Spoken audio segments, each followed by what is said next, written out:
ഞാൻ Subrahmanyan master mathematics and science ക്ലബിൻ്റെ സരഥിയാണ്.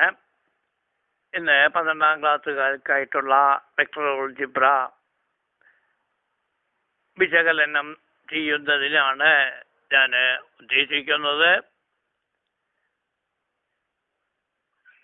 Vector algebra എന്ന് പറയുന്നത് ഫിസിക്സിൽ വളരെയധികം ഉപയോഗിക്കപ്പെടുന്നതായിട്ടുള്ള ഒരു ഭാഗമാണ്. കൂടാതെ ഹയർ സ്റ്റഡീസിനും ഇത് വളരെ പ്രാധാന്യം അറിയിക്കുന്നു.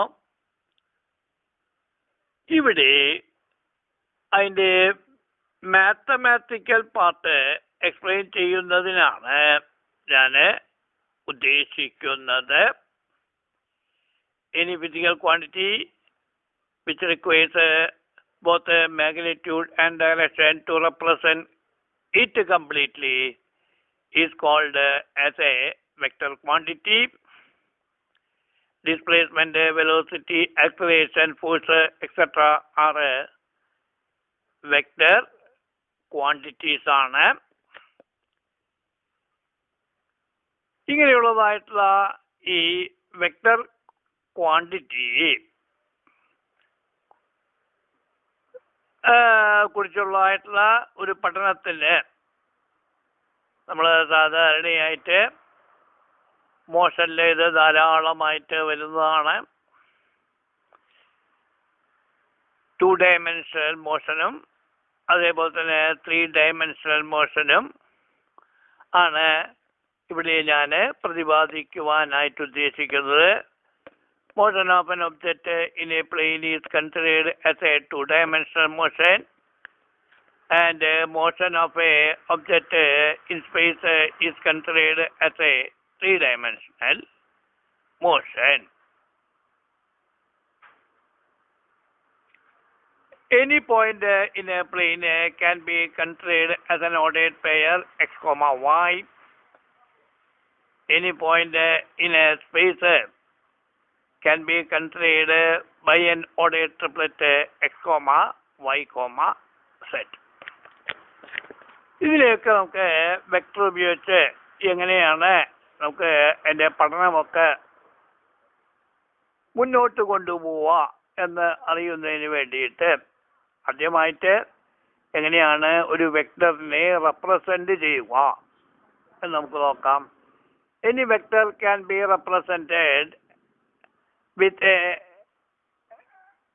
line segment with an arrowhead. The length of the line segment will give the magnitude of the vector. The arrowhead will give the direction of the vector. Suppose there is a vector AB.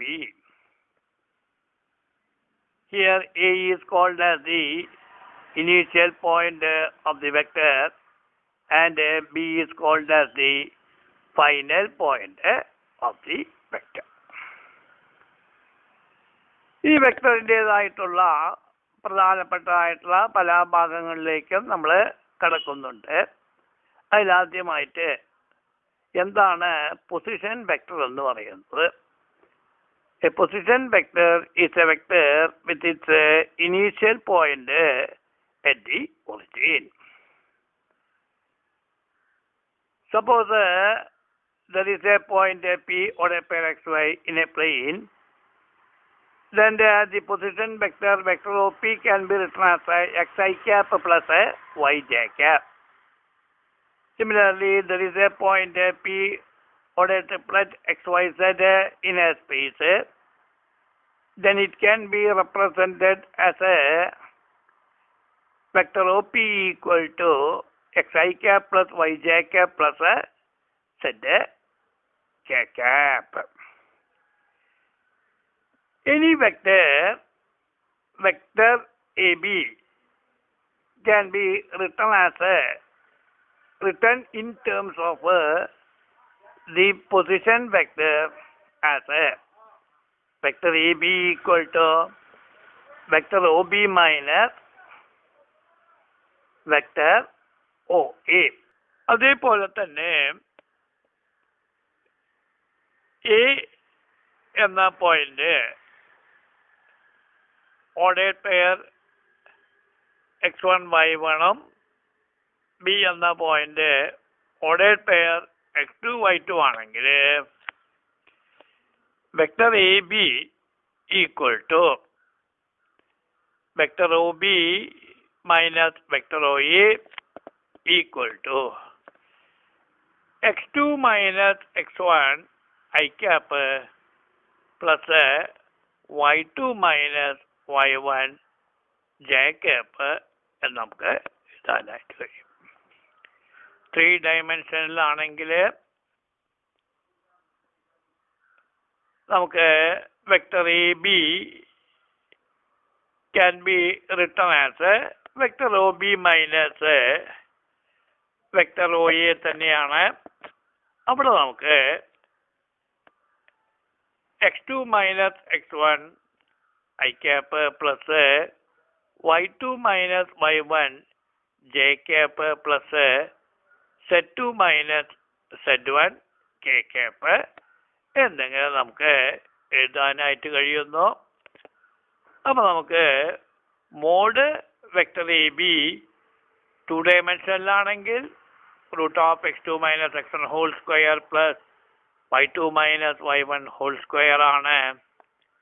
3 ഡയമെൻഷനിലാണെങ്കിലോ mod vector A B equal to root of x2 minus x1 whole square plus y2 minus y1 whole square plus z2 minus z1 whole square എന്ന് നമുക്ക് distance in 2 dimension and 3 dimension നമുക്ക് കണ്ടുപിടിക്കാവുന്നതാണ്. ഇനി നമ്മൾ പഠിക്കാനുള്ളത് section ഫോർമുലയാണ്. Section formula എന്ന് പറഞ്ഞു കഴിഞ്ഞാൽ the position vector of A point P which divides the segment joining the points A x1 y1 and bx2 y2 in the ratio m:n എന്ന് ആണെങ്കിൽ നമുക്ക് ഓൾറെഡി പഠിച്ചിട്ടുള്ളതാണ്. ഓർഡേഡ് പെയർസ് ആയിട്ടാണ് എടുക്കുന്നത് എങ്കിൽ P equal to ordered pair mx2 plus nx1 by m plus n, my2 plus n by 1 by m plus n. ഇതേ സാധനം തന്നെ ordered triplet ആയിട്ടാണ് തന്നിരിക്കുന്നതെങ്കിൽ 3 ഡയമെൻഷനിൽ the position vector of the point നമുക്ക് ഇങ്ങനെ എഴുതാൻ പറ്റും. M x2 plus n x1 by m plus n, m y2 plus n y1 by m plus n, m z2 plus n z1 by m plus n എന്ന് നമുക്ക് എഴുതാം.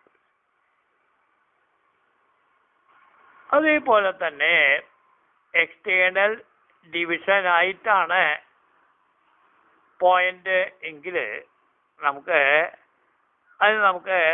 നടുക്കത്തെ പ്ലസിന് പകരം minus ആക്കിയാൽ മതി.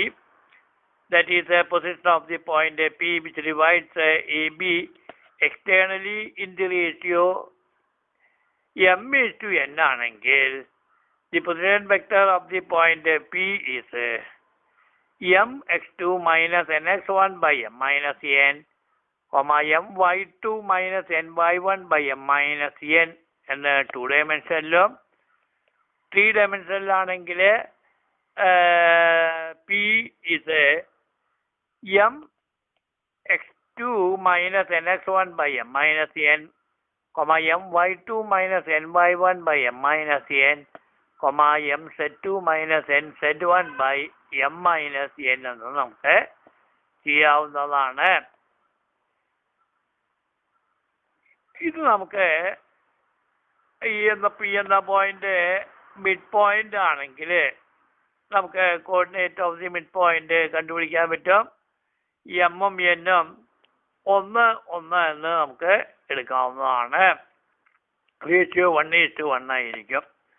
Suppose the coordinate of the midpoint is x1 plus x2 by 2, y1 plus y2 by 2.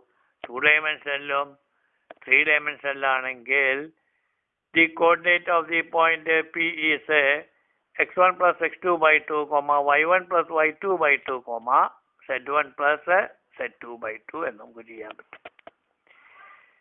ഇനി ratio k:1 ആണെങ്കിൽ നമുക്ക് ഇത് ചെയ്യാനായിട്ട് കഴിയും.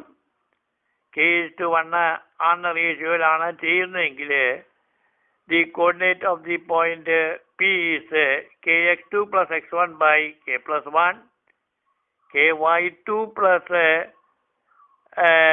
y1 by k plus 1 എന്ന 2-dimensional coordinate of the point P kx2 plus x1 by k plus 1, ky2 plus y1 by k plus 1, kz2 plus z1 by k plus 1 എന്ന് നമുക്ക് ചെയ്യാനായിട്ട് കഴിയും. അതേപോലെ തന്നെ എക്സ്റ്റേണൽ ഡിവിഷനിൽ നമുക്ക് മൈനസ് കൊടുത്തു കഴിഞ്ഞാൽ എക്സ്റ്റേണൽ ഡിവിഷന്റെ പോയിന്റ് നമുക്ക് ലഭിക്കുന്നതാണ്. ഇങ്ങനെ സെക്ഷൻ ഫോർമുലയിൽ നമുക്ക് ഭംഗിയായിട്ട് ചെയ്യാവുന്നതാണ്. ഇങ്ങനെയുള്ളതായിട്ടുള്ള പല ഫോർമുലാസും ഈ ഒരു ഭാഗത്ത് നമുക്ക് വരുന്നുണ്ട്. ഇതെല്ലാം ഉൾപ്പെടുത്തി മനസ്സിലാക്കിക്കൊണ്ട് നമുക്ക് വളരെ ലാഘവത്തോടുകൂടി മുന്നോട്ട് പോവാനായിട്ട് ശ്രമിക്കുവാൻ നമുക്ക് കഴിയും. വളരെ ലാഘവത്തോടു കൂടി തന്നെ നമുക്ക് ഇത്തരം കാര്യങ്ങൾ ചെയ്യാവുന്നതാണ്. അങ്ങനെ വെക്ടേഴ്സിനെ വളരെ ഭംഗിയോടുകൂടി നമുക്ക് കീഴ്പ്പെടുത്താവുന്നതാണ്. പരീക്ഷയ്ക്ക് മുമ്പ് വെക്ടറിന്റെ കണക്കുകൾ വളരെ രസകരമായി തന്നെ നമുക്ക് ചെയ്യാവുന്നതാണ്. എല്ലാവർക്കും ദൈവാനുഗ്രഹം ഉണ്ടാവട്ടെ എന്ന് ഞാൻ പ്രാർത്ഥിക്കുന്നു.